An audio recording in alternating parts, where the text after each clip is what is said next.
Good morning students. आज अपने class 9th अध्याय नंबर 3 चल रहा था अणु, परमाणु एवं अणु। परमाणु एवं अणु, जिसके अंदर अपन ने परमाणु के बारे में लगभग सारी बातें कर ली है।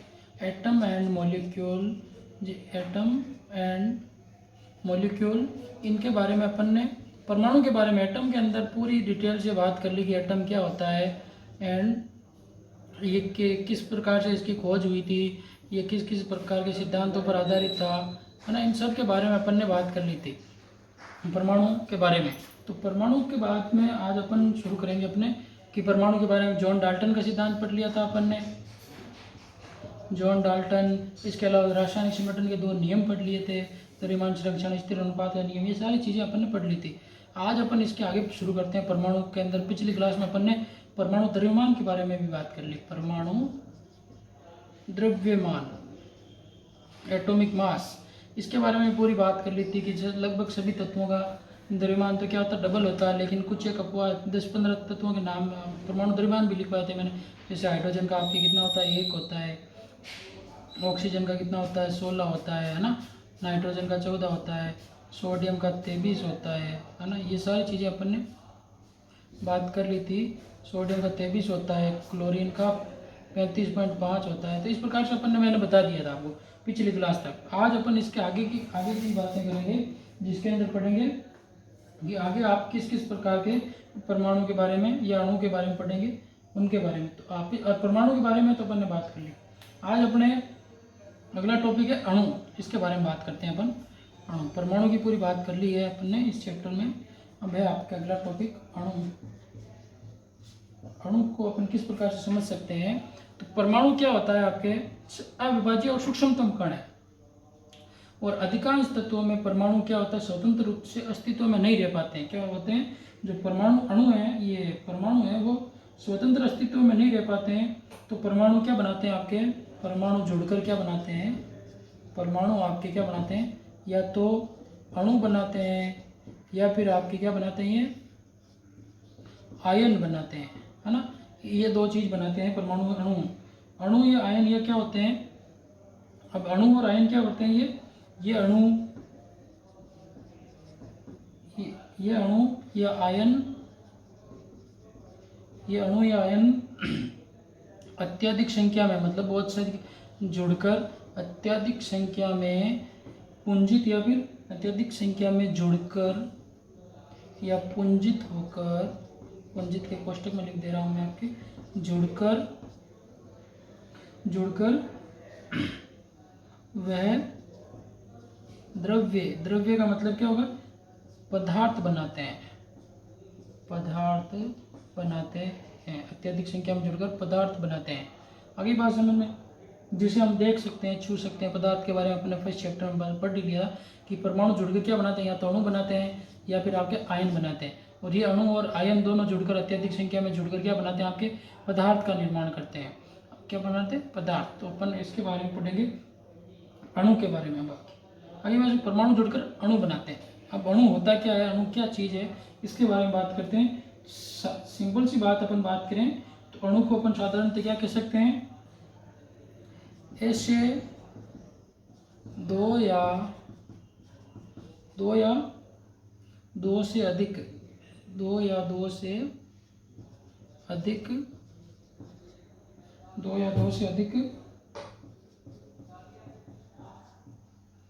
परमाणुओं का, 2 या 2 से अधिक परमाणुओं का समूह होता है।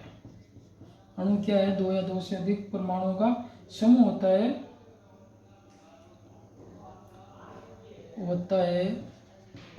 जो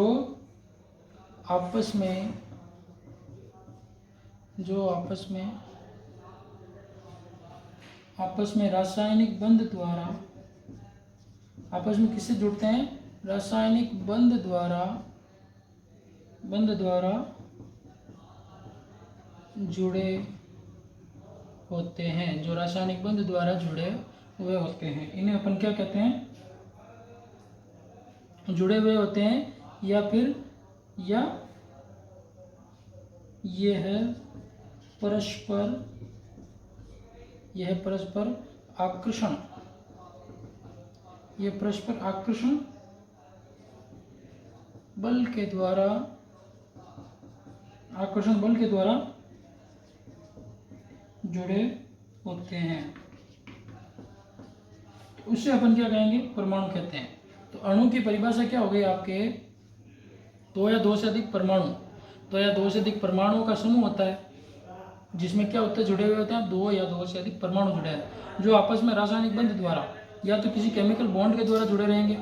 बॉन्ड का एक सिंगल बॉन्ड हो, चाहे डबल बॉन्ड हो, या फिर ट्रिपल बॉन्ड हो, इसके द्वारा जुड़े रहे, या फिर परस्पर आकर्षण बल के द्वारा, जिसके दोनों के मध्य कोई आकर्षण बल है, उसके द्वारा जुड़े हुए होते हैं। तो उन्हें अपन क्या कह सकते हैं? अणु कह सकते हैं। सिंपल सी ये परिभाषा होगी आपके किसकी? अणु की, कि दो या दो से अधिक परमाणुओं का समूह होता है जो आपस में रासायनिक बंध द्वारा जुड़े रहते हैं या परस्पर आकर्षण बल द्वारा जुड़े रहते हैं, उन्हें अपन क्या कहेंगे? अणु कहेंगे। मिटा दो ये परिभाषा, इसकी पहली बात। तो और अपन अणु के बारे में बात करें तो अणु और किसके आगे?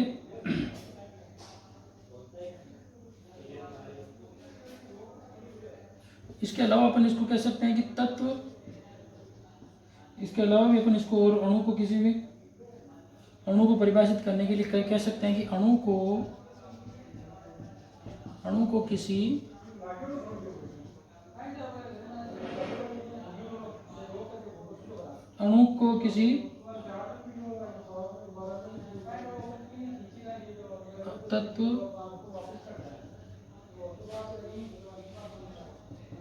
तत्व या यौगिक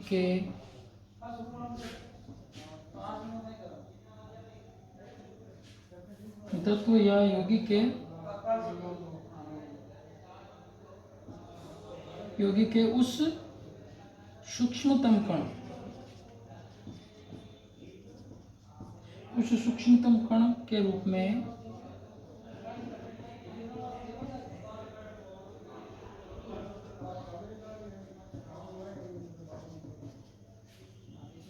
के रूप में परिभाषित कर सकते हैं।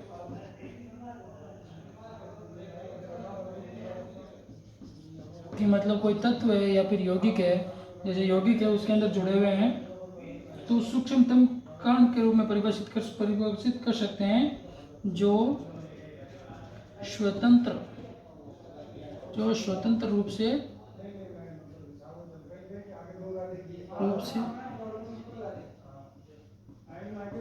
अस्तित्व में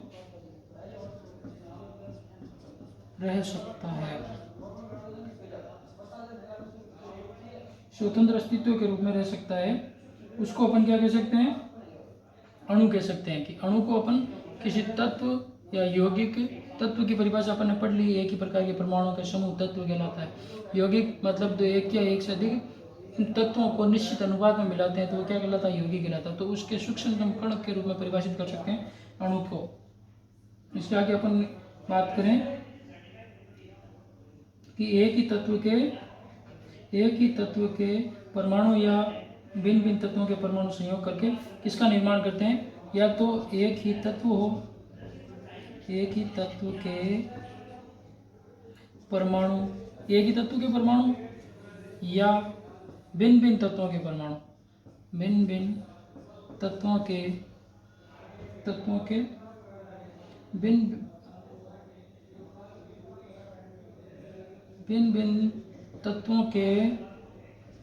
परमाणु, भिन्न भिन्न तत्वों के परमाणु परस्पर संयोग करके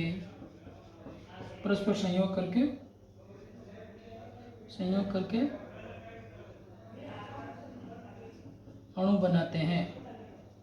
तो क्या अपन ने अणु के बारे में डिटेल बात की कि अणु क्या हो सकता है आपके? एक ही प्रकार के क्या होते हैं? तत्वों से जुड़ा हुआ रहता है, या फिर अधिकांश तत्व दो या दो से अधिक परमाणुओं का समूह होता है जो रासायनिक बंध से जुड़ा रहता है। इसके अलावा अणु को किसी तत्व या यौगिक का सूक्ष्मतम कण के रूप में परिभाषित करते हैं, जो क्या रहता है? स्वतंत्र अस्तित्व में रह सकता है। या फिर एक तत्व के परमाणु या भिन्न भिन्न तत्वों के परमाणु परस्पर संयोग करके किसका निर्माण करते हैं, अणु का निर्माण करते हैं। तो आगे बात समझ में, अणु किसे कह सकते हैं अपन, एक ही तत्व के परमाणु, परमाणुओं का समूह। सिंपल सी परिभाषा अपन बात करें तो अणु को अपन कहेंगे, एक लाइन की अगर अपन बात करें तो अणु को अपन कह सकते हैं कि परमाणुओं का समूह, परमाणुओं का समूह अणु कहलाता है।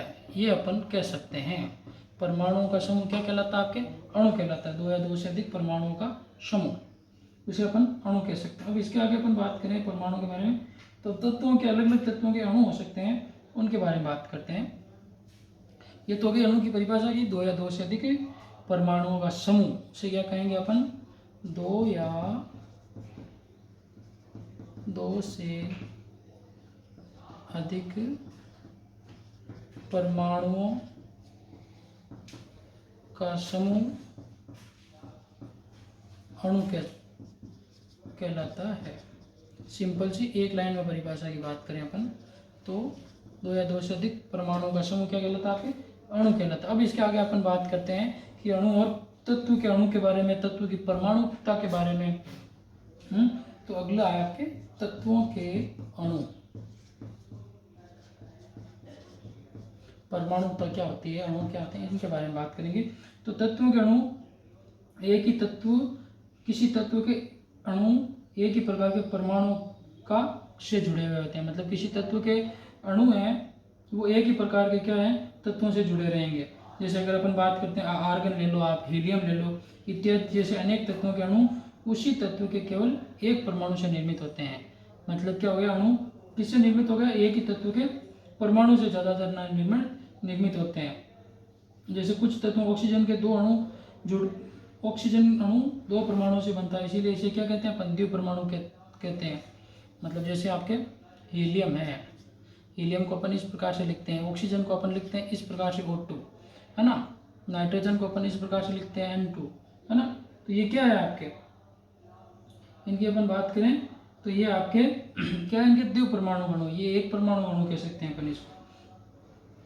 लेकिन अधिकांश धातुएं ऐसा नहीं करती है। उदाहरण के लिए क्या है, क्या बात करें अपन कि किसी तत्व के अणु, किसी तत्व के अणु एक ही प्रकार के, किसी तत्व के अणु एक ही प्रकार के परमाणु से बने होते हैं, जैसे हीलियम है, आर्गन है ना, इस प्रकार से। जैसे ऑक्सीजन है, इसके अलावा भी कुछ होते हैं, जैसे ऑक्सीजन है तो वो क्या दो प्रकार के अणु से जुड़ा हुआ है, इसलिए इसे अपन क्या कहेंगे, ऑक्सीजन। ये क्या आपके द्विपरमाणुक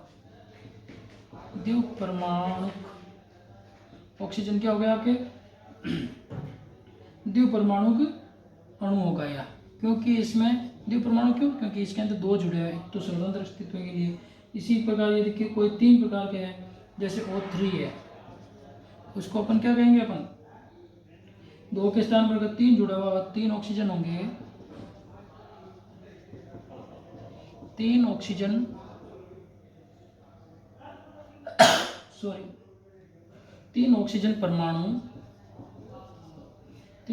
परमाणु परस्पर संयोग करते हैं, तीन ऑक्सीजन परमाणु परस्पर संयोग करते हैं, तो इसे हम क्या कहते हैं, तो इसे हम ओजोन कहते हैं। ओजोन परत पाई जाती है वायुमंडल में, पता है ना आपको, O3 ओजोन कहते हैं।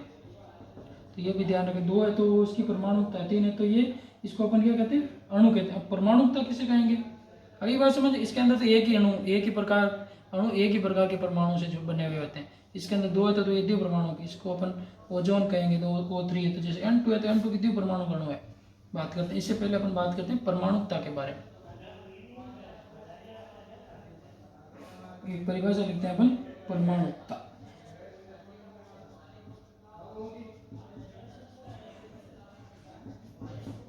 एरोमेटिसिटी बोलते हैं इसको। परमाणुकता की परिभाषा किसी अणु में किसी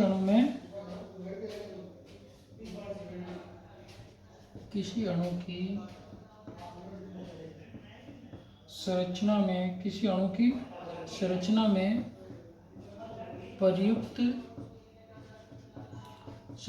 प्रयुक्त होने वाले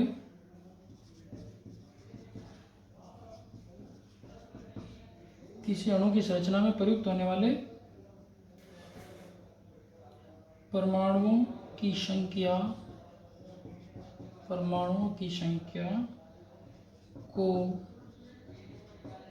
उस अणु की क्या कहेंगे अपन? उस अणु की परमाणुकता कहेंगे। उस अणु की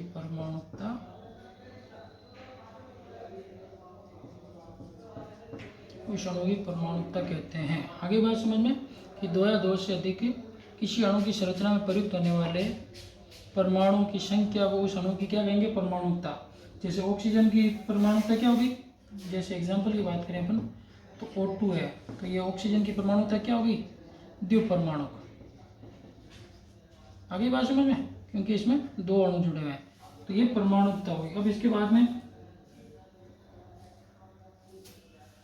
क्या अणुओं के बंध पाया जाता है, उस बंध की अपन बात करें तो वो किस प्रकार से जुड़ा हुआ था उसके बारे में बात करें।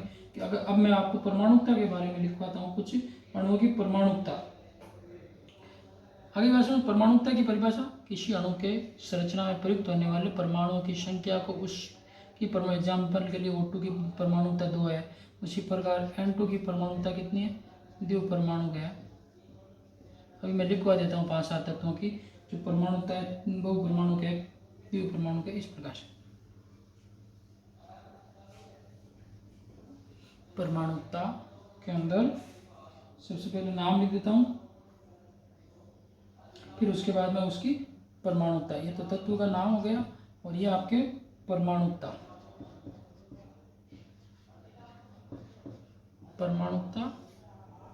ठीक है। और ये इस तरफ धातु है, ये अधातु। धातु किसे कहेंगे अपन? जिस चमकदार होती है, वो गुणधर्म पढ़ लेते हैं। पहले अपन मैं अधातुओं के बारे में बता देता हूँ आपको, फिर उसके बाद में धातुओं के बारे में। इस तरफ तत्वों के प्रकार के अंदर अधातु है, तो सबसे पहले आपके आर्गन कितने नंबर पर आती है? बताया था मैंने आपको, आर्गन 18 नंबर पे है। आर्गन की बात करें तो आर्गन क्या होता है? एक परमाणुक होता है। एक परमाणुक आर्गन क्या? AR इस प्रकार से लिखते हैं अपन, एक परमाणुक होता है।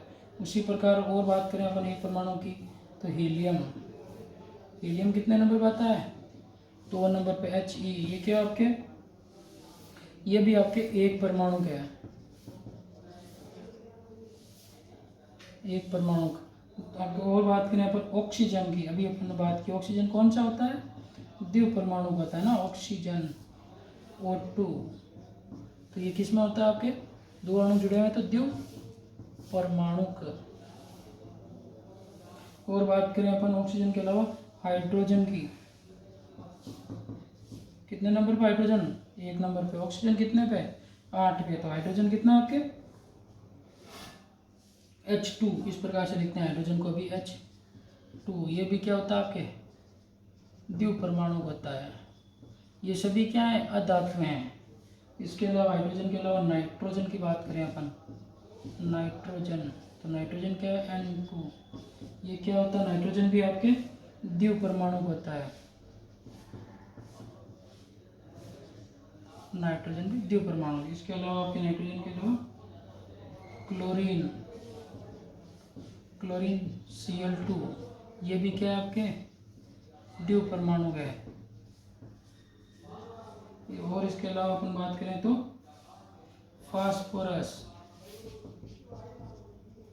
फास्फोरस भी क्या होता है आपके?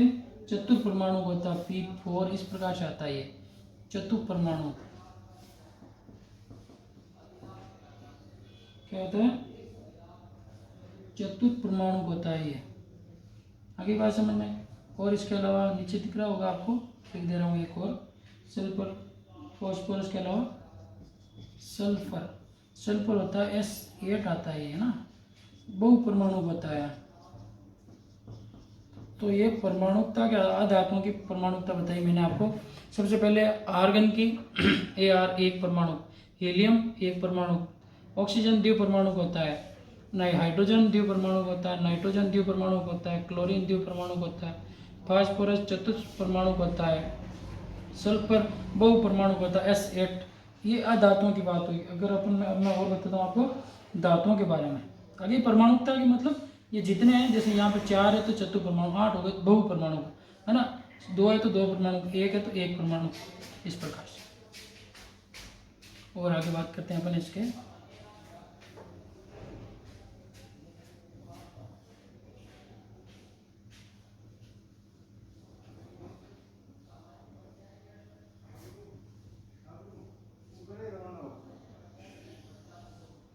अब है मैं धातुओं के बारे में लिख रहा हूँ ना, ये तो अधातुएं हो गई। अब मैं धातुओं के बारे में बताता हूँ आपको। धातुएं, कुछ धातुओं के, जिसके अंदर सबसे पहले नाम लेते हैं अपन सोडियम का। तो सोडियम की क्या परमाणुकता हो गई आपके? सोडियम क्या होता है आपके? एक परमाणु होता है, इसको N है, इस प्रकार से ही लिखते हैं अपन। तो ये परमाणुकता हो गई इसकी, परमाणुकता। परमाणुकता के अंदर सोडियम की होगी आपकी एक परमाणु।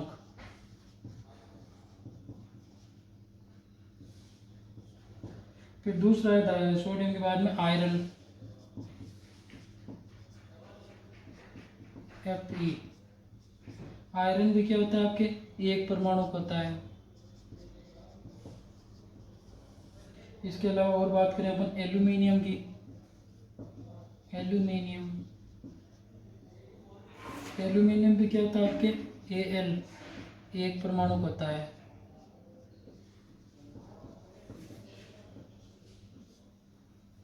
एल्यूमिनियम की और बात करें अपन कॉपर, कॉपर Cu, ये भी क्या आपके? एक परमाणु है।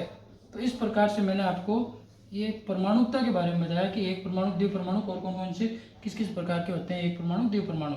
अब अपन इसके आगे बात करते हैं कि कुछ यौगिकों के अणु भी परस्पर जुड़े हुए होते हैं, उनकी भी परमाणुकता होती है। तो वो किस प्रकार से होती है, जिनकी अपन बात करेंगे।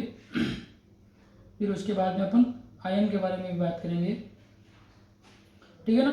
तो यौगिकों के अंदर परमाणुकता की बात करें तो उनका अनुपात क्या होता है, परस्पर क्या होता है, निश्चित अनुपात में जुड़े हुए होते हैं यौगिक।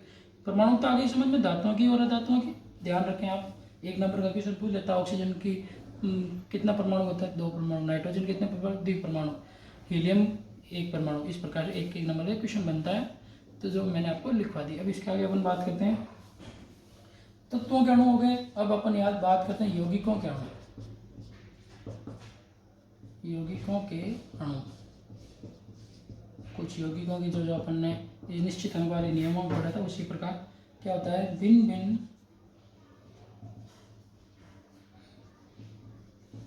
तत्वों के, भिन्न भिन्न तत्वों के परमाणु एक निश्चित, भिन्न भिन्न तत्वों के परमाणु एक निश्चित अनुपात में, एक निश्चित अनुपात में परस्पर, निश्चित अनुपात में परस्पर जुड़कर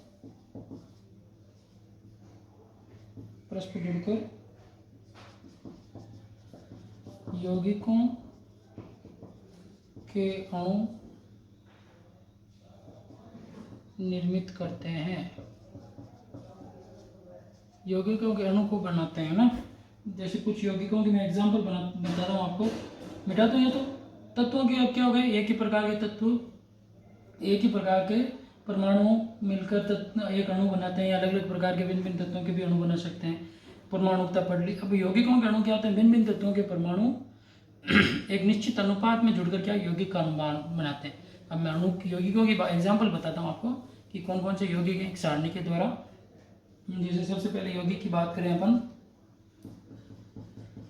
यौगिक, फिर उसके बाद में संयुक्त तत्व कौन कौन से जुड़े हुए हैं उसके अंदर, संयुक्त तत्व, और उसके बाद में बात करते हैं अपन द्रव्यमान का अनुपात। द्रव्यमान अनुपात सबसे पहले यौगिक, इसके अंदर बात करें अपन यौगिक के अंदर जल एक यौगिक है ना, जिसका सूत्र आपको पता ही है H2O होता है। तो इसके अंदर क्या क्या जुड़े हुए हैं आपके, एक तो हाइड्रोजन जुड़ा हुआ है और ऑक्सीजन, दो जुड़े हुए हैं ना, हाइड्रोजन और ऑक्सीजन।